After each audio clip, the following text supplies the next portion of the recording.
सुनाना, बल्कि अपने मन में छिपा लेना, वहाँ पर कोई दूसरा प्रसंग चला देना। ठीक है पिताश्री, ऐसा ही करूँगा। पुनः मैं आपको प्रणाम करता हूँ। कल्याण हो तुम्हारा, प्रस्थान करो पुत्र। महाराज करता है उसके कार्यों को देख करके प्रसन्न नहीं होता है, किंतु आज मेरे पिता श्री ब्रह्मदेव इसके विपरीत कार्य कर रहे हैं। अवश्य बतलाऊंगा, जाऊंगा क्षीर सागर कमल नयन के पास जाऊंगा, ये अपनी प्रसन्नता का कारण बतलाऊंगा, क्योंकि आज तक स्वयं ब्रह्मा विष्णु महेश तीनों देवताओं ने दोनों साथ कभी काम और क्रोध पर विजय नहीं प्राप्त की है, सो आज इस नारद ने प्राप्त की। एक बार क्षीर सिंधु गवनी मुनिनाथा, जहाँ बस श्री बैठे आसन ऋषि समेता, बोले बिहस चराचर राया, बहुते दिन कीन मुनि दाया।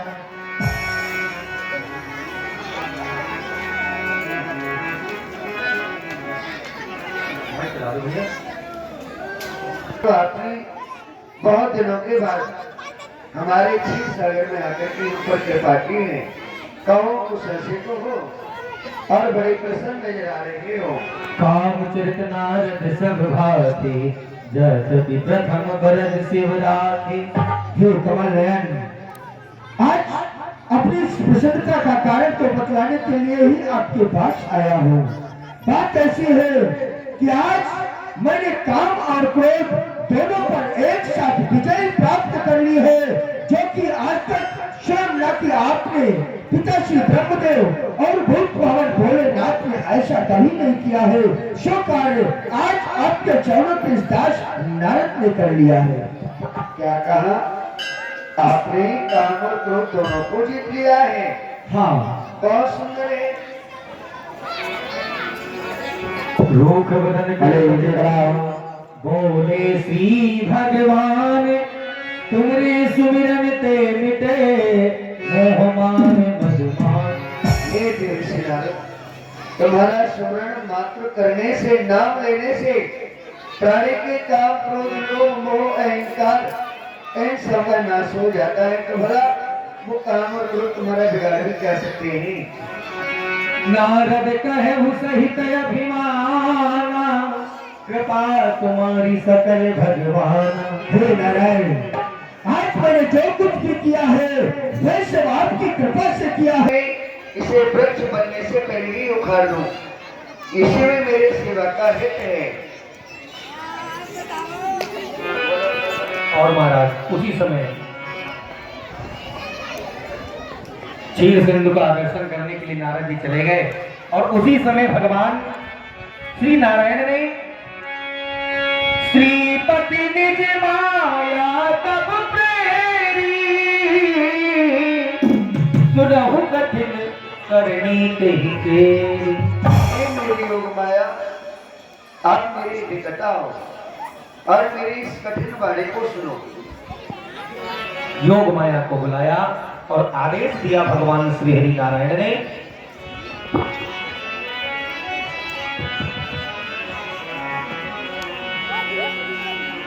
हे योग माया, जिस मरते ही सतजो जन विस्तार, श्रीनिवास पुरते अधिक रचना विविध प्रकार। और उस नगर की रचना श्रीनगर यानी अति सुंदर होनी चाहिए,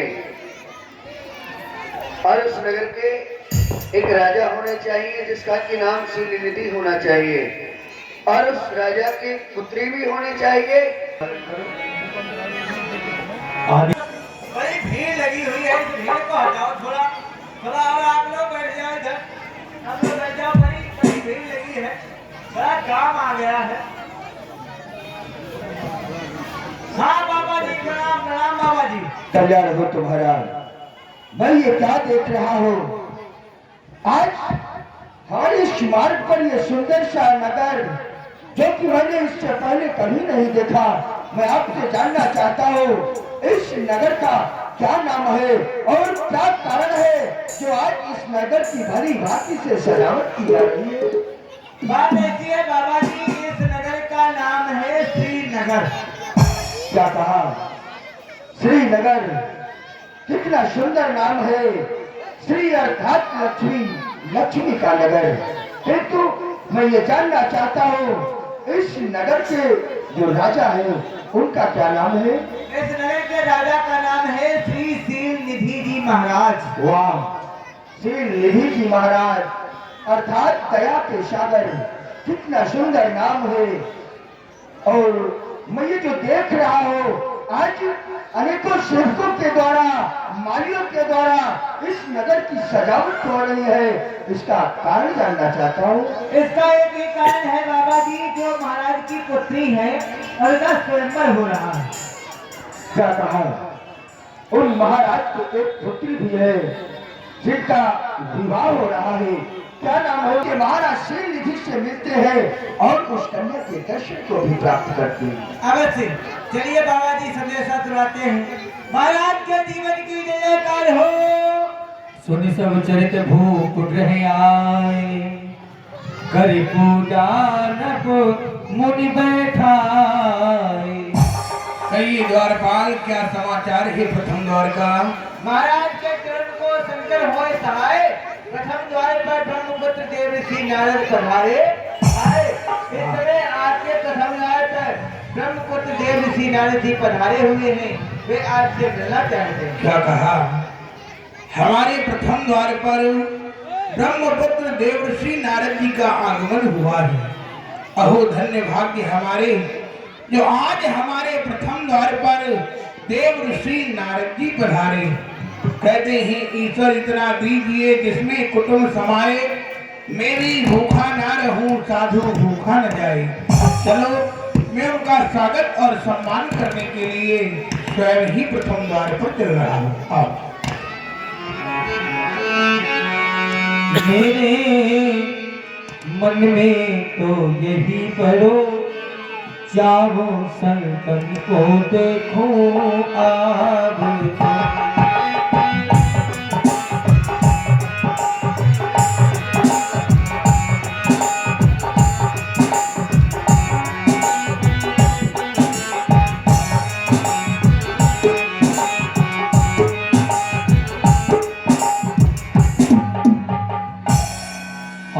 दिखाई नार दही भूपति राजकुमार, कहा नाथ गुण दोष सब यही के हृदय विचार।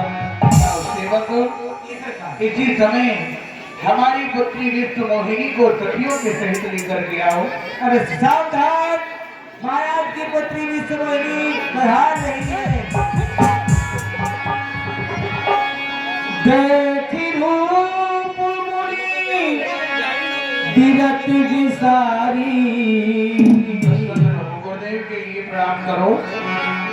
और बड़ी भगवान कृपा करके आप हमारी पुत्री विष्णु मोहिनी की हस्तरेखा और भाग्य रेखा देखकर ये अवगत कराओ कि इसका जहाँ पर मैं विवाह करूंगा वहाँ पर इसको किसी प्रकार का कोई कष्ट तो नहीं होगा।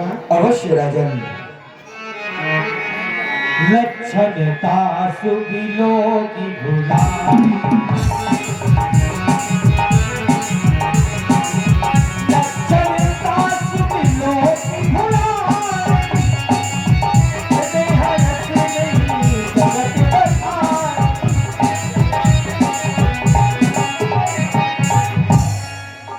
महाराज को लिखा है कुछ और, समझ में आ रहा है कुछ और। जो यही बड़े अमर सोई होई, समर भूमि ते ही जीत न कोई। से वही सकल चराचर ताई, बरही शील निधि कन्या जाई। बाबा, अरे बाबा, वाह, कहाँ हो बाबा, कहाँ हो? जैसा नामा तथा गुणा। विश्व मोहिनी अर्थात विश्व को मोहित करने वाली। राजन, आपकी पुत्री की हस्तरेखा और भाग्य रेखा दोनों ही बहुत उज्जवल है। लक्षण सब विचार गुण राखी, कछुक बनाए भूप सन भाखी। जिसका इसका जो भी वर्णन करेगा वह अजर और अमर होगा। उसे संग्राम में कोई भी परास्त नहीं कर सकता है। राजन, याद रहा करेंगे। ये थी आपकी इच्छा। जाओ पुत्री, महलों के लिए प्रस्थान करो। ठीक है राजन, अब मैं आज्ञा चाहता हूँ, अब मैं प्रस्थान करना चाहता हूँ। संत भगवान, आप अभी आए हैं और अभी ही जाने के लिए कह रहे हो।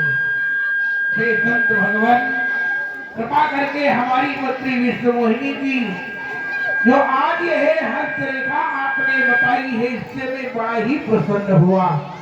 और यह स्वयंवर चल रहा है, इस स्वयंवर को देखने के पश्चात यहाँ से प्रस्थान करिएगा।